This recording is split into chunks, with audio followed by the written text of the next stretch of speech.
Hi guys, I'm going to take you with me on my workout today. I'm going to be working back. That's something I've been neglecting a little bit as a new gym goer, so we're going to do that today. Come with me. So first, I'm going to start my workout by stretching. Basically, I'm going to stretch my upper body, lower body, back, legs, everything.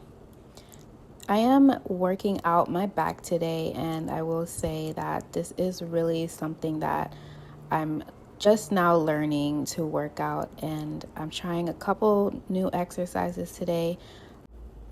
Any tips and tricks to building that back are welcome. Let me know in the comments, you guys.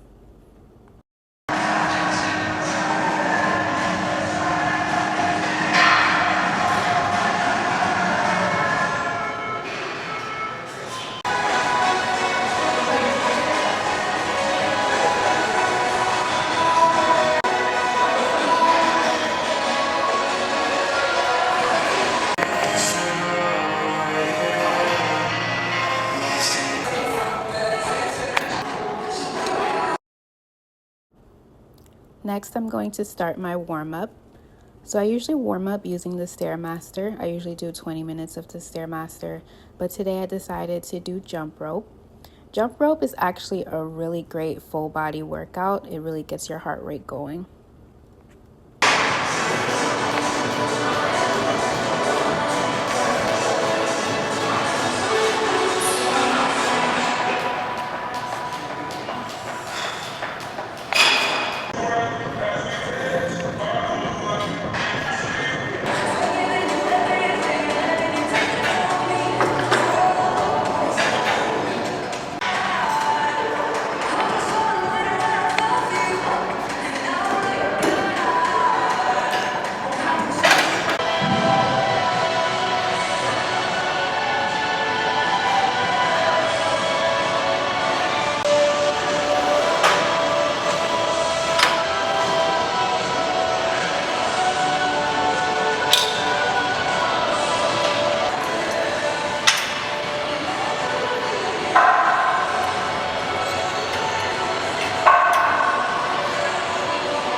Alright guys, so that was my back workout for today. I'm going to keep working on it and I'll show you guys my progress over time.